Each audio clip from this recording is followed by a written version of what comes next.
Hello friends, কেমন আছো সবাই? আশা করি সবাই ভালো আছো। আমি সংযুক্তা আবারও হাজির হয়েছি আর একটি নতুন ভিডিও নিয়ে।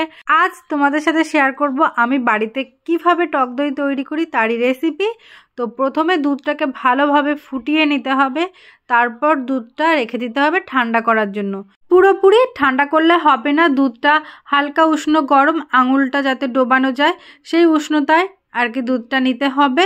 আর এই যে দইয়ের বীজ যেহেতু লাগবে, তো আমার বাড়িতে দোকান থেকে আনা টক দইয়ের অবশিষ্ট আমার কাছে ছিল, সেটাকে আমি একটা বাটিতে ফেটিয়ে নিয়েছি।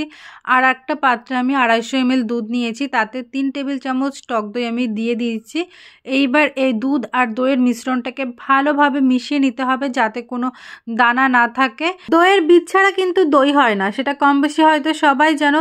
তো দোকান থেকে আনা দই থেকেও বানাতে পারো, আবার বাড়িতে পাতানো দই থেকেও দইয়ের বীজ হিসাবে ব্যবহার করতে পারো। তো দুটো জিনিস এই যে ভালোভাবে আমি মিশিয়ে নিয়েছি।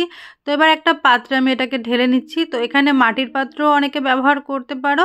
মাটির পাত্রে দইটা খুব ভালো হয়, কারণ দইয়ের যে এক্সট্রা জল সেটা মাটির পাত্রটা শুষে বাইরে বের করে দেয়। তো আমি এখানে প্লাস্টিক বক্স নিয়ে নিয়েছি, তো সেটা সবসময় এয়ারটাইট হতে হবে, এটা খেয়াল রাখবে।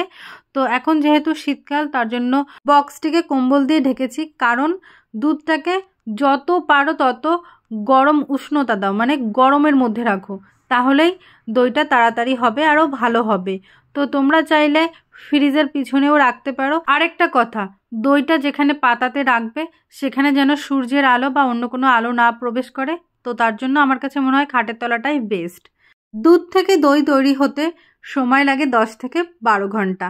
তো আজ সন্ধ্যায় রাখলে পরের দিন সকালে সেটা খুলে দেখা যেতেই পারে। তো তারপরেও যদি না হয় তাহলে আর 2 ঘন্টা অপেক্ষা করা যায়।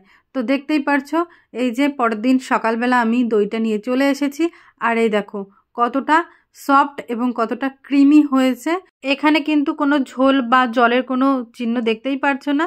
তো টেস্টের দিক দিয়েও কিন্তু খুব অসাধারণ হয়েছে, একদম অতিরিক্ত টক হয়নি যে মুখ মরে আসে।